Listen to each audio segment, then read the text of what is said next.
在贵州正安的群山深处，藏着一处与世隔绝的桃源秘境。山洞古朴的木屋静立山间，门前小溪潺潺，屋后青山叠翠。这里山水相依，峡谷悠长，鸟语花香，犹如一幅天然的山水画卷。如今仅剩一户人家仍守在此地生活，与山水为伴，草木为邻，过着世外桃源般的隐逸生活。今天跟随我的镜头，一起探访这处山水秘境。大家好，我是阿乐。现在我来到贵州正安县的大山里面，这个地方真的是特别的漂亮，说它是世外桃源，真的是一点也不夸张啊。好，现在我们就走过去看一下。我们站在这个位置就能看到，它这里真的是非常的漂亮。前面有2栋木屋，它边上全是很高的大山，而且长满了树木。这个地方真正的是山清水秀，而且边上有很多的鸟在鸣叫啊。走到这里，真的能听到很多的鸟叫声，完全不用配音的。这个位置我真的是非常的喜欢，我感觉我来了最少不低于10次了，每次来都是航拍一下就走了。今天呢，我就带大家转一转这个地方，真正的是世外桃源了。称它为世外桃源，真的是一点也不夸张。它前方有很宽的一大块平地，车子是能开到这里的。外面2公里之外是有一个小村庄，但是我们开进来这2公里这条路它是没有硬化的，但是车子还是能进来的，还是比较方便。这屋前它是有一条小溪的，这边上就是小溪的源头。这个地方看过我视频的朋友应该都知道，这个源头就是一个水潭，它一直往外面冒水。我们来看看今天这个水流真的特别的大呀，最近下雨了嘛。我们先看看这个水流吧。我上次来的时候它没有这么大的水，今天这个水流感觉好大呀！哇，你们看，好大的水呀，就是从这里冒出来的。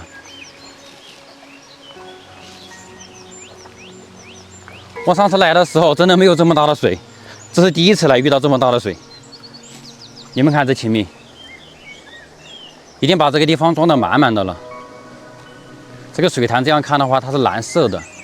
因为它比较深，但下面很窄啊，就是用水下无人机它也是下不去的，下面是非常的窄。只不过这个水流真的是特别的大。前面下雨了，涨水了，这就是这条溪流的源头。这边上进了一个抽水池，他们就是抽出去灌溉农田的，外面有村庄嘛。好，现在我们过去看看那个房子吧。这边上有一个3轮车，是刚才有一位大叔，他家以前呢就是居住在上面的，下面有他家的田地嘛。他们已经搬出去了，但是他家的老人家还住在上面，因为老人家嘛特别喜欢住在这种大山里面，就没有搬出去。但是他们还会去种下面的田地，他是拉肥料过来的。一会儿我们下去看看，了解一下这个地方。这栋木屋是纯木质的，上面盖的是青瓦，看起来有些年头了，100来年肯定是有的，最少几十年嘛。这边上这个圆圆的是一个碾房吧，就是用来碾米的，把那个米放在槽里面，用那个磨盘，然后靠水来驱动它。这边上有水嘛，这个地方是不缺水的。这边上还有2个小石磨，我们看看这里面，这里面堆放了很多的木材啊，上面它的屋檐已经透光了，瓦片有的已经掉了，因为他们已经搬出去很久了，感觉最少有10多年了吧，应该20年左右。我们过去看看这栋房屋。这栋房屋它是最漂亮的，因为它后面有一座大山，特别的高啊！这座大山，航拍的时候就能看到，前方就是一条小溪，然后环绕而过。我们这里过去还要走这个独木桥。你看下面这条小溪，这个水是特别的清澈，因为它水源头就在这里嘛。这个地方真的是太舒服了，他们家住在这里，水的源头就在他家的后院。这样的地方真的是特别的难找啊！不知道他们为什么搬出去，因为这个地方又不是特别的偏僻，因为到外面嘛，到外面那个镇上就几公里嘛，而且外面那个村庄也是有人居住的。这个地方还有一个，这是石头凿成的，这是用来打年糕的吧？我们来看看这栋房子，这房子上锁了，就他家嘛，搬到外面去又不远，他们偶尔会回来打扫一下，但是已经不住在这里了。这栋房子保存的比较完好，因为那个房主他会来翻修一下，给他盖一下，所以说也不会漏雨。他这栋屋子，以前来的时候我遇到过他，跟他聊过，这栋屋子有300年了。保存的还算是比较完好。这前方也是有很大的平地啊，就他家的院子。我们走过来看一看，这个地方有好多的这种药材啊。这里也是有一个碾房。他们这个地方为什么会有2个碾房呢？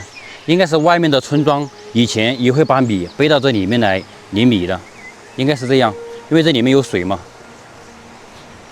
他不可能说就这个地方就这几户人家住2个碾房。这边上这些有很大的坑，以前就是他们应该是养牲畜的那些，就是猪圈跟牛圈嘛。这山上现在也是开了很多的这种花呀，特别的漂亮。你们看这后面这个山特别的高。我们看到他们家以前打那个稻谷的，还在这个地方放着的。这里面也是堆放了很多的木材啊。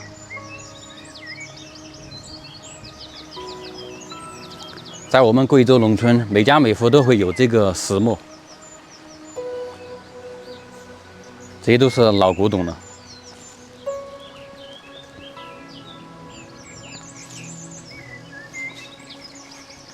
好，我们下去看看他们家的田地。就刚才那位大叔他已经下去了，我们去问一下，了解一下这个地方。就是他家是住在这个位置的，从这里上去。但是他家那个老人家已经出去赶集了，今天是赶集嘛，他出去赶集去了，所以说我们就不去了。我们去就问一下他吧，了解一下。这下面的风景也是特别的好啊，这下方是一条峡谷，这里是没有人居住的，往前面走。这条溪流就是从这条峡谷一直流下去的。我们看这个水流真的特别的大，在这里养鱼的话，我感觉特别的适合，因为水质真的很好。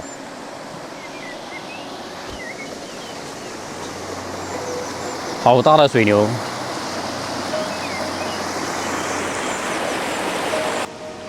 现在大山里面全是开的这种花，这种花后面结的那种果，它是可以吃的。这个叫火棘吧，好像是叫。好多啊！你看这些，到处都是，全是这种花。我们从这里过去，下面还有一个很大的水塘，那个水塘里面我们看看有没有鱼啊。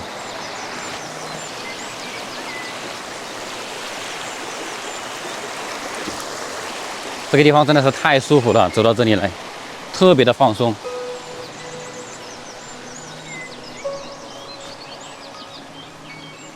我们看到一路过来有很多的这种火棘树跟那个刺梨树，这些都是野生的水果，特别的多。我们来看看这个水潭，这个地方真的好舒服啊！这个水非常的清澈，我们看看里面有没有鱼。这里面好像是没有鱼的，这个水也不是特别的深。这边上还有这些游泳圈，应该夏天的时候有人在这里游泳。这个水质真的特别的舒服啊，因为这里到那个水的源头就200-300米吧，水质是非常的干净，而且它一直是流动的。他家的田地就在这里，我们看到正在插秧，但是我好像过不去啊，这个水流挺大的，哎，这里好像能过去。我们走过去看一下，平时这个水流是没这么大的。因为这边涨水了，这个水流还是比较大。他这里弄了一个引水渠，水流可以从这个地方引过来，简单的搭进来一个。哦，他现在是在插秧苗。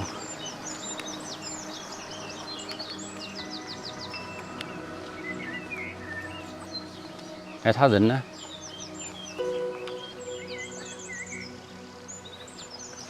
是不是上去了？它上面还有一袋肥料，可能去拿上面那袋肥料去了。这下面有几块的平地，这上方这里还有一些土地。这个地方真的是太舒服了，自然生态保护的特别的好。我们看这个位置，夏天在这里游泳真的是不要太舒服。那位大叔他可能回家了，我感觉。就是上面他家的老房子嘛，可能在老房子里面，我们去他家的老房子看一看。我们来这边看看这个房子，这个地方真的是太漂亮了，真的是无法形容，真的太漂亮了。而且它这个房子后面就是一座很高的大山，前面就是一条小溪，这条小溪从下面那个峡谷流下去，是那个蜿蜒曲折的流下去的，真的特别的有意思啊，这个位置。而且这里的自然生态真的特别的好，有很多的这些野果。我们能看到这位老人呢，他也是特别的勤劳，他应该有70、80岁了吧，现在还种了有玉米，上面还有很大的一块土地，他也是种了有玉米、蔬菜的一些。我怎么没有听到狗在叫啊？以前我们在下面航拍的时候，能听到好几条狗，他家好像养了很多条狗，一直在叫。今天居然没有听到声音。哦，真的有狗，好几头狗。小狗儿，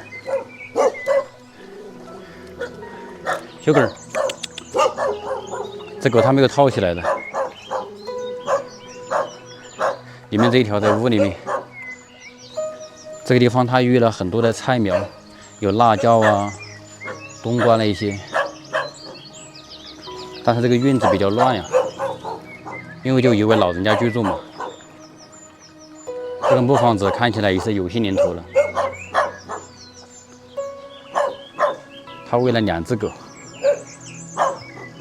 那位大叔不知道去哪里了。这栋房子真的是好漂亮啊，特别喜欢这个地方。这里要是打造成民宿的话，我感觉会非常的火爆啊，因为它这里不是特别的偏僻，车子也是能开到的。到镇上应该有4、5公里的距离吧，外面2公里之外就是那种樱花的道路了，也是有人居住的。这里真的非常适合做民宿啊，把这个地方改造成民宿。那位大叔可能去下面干活了，他也没有回家，车子还在这里。刚才他来的时候，我也大概聊了一下，我问了一下这个地方，最开始这里是有10来户人家的，但是陆陆续续的他们都已经搬走了。房子现在就只剩这3栋房屋了，只有刚才上面那一户，他老人家一个人在居住在这里。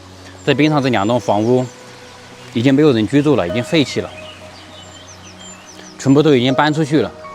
相当于这个地方现在就只住了一位老人。其实搬出去我感觉挺可惜的，这个地方我感觉真的特别的养人，因为空气真的太好了。特别是这户人家啊，它的地理位置环境真的特别的好，前面就是小溪流过嘛，它可以把这个地方改造一下，可以养鱼呀，就可以坐在院子里面钓鱼。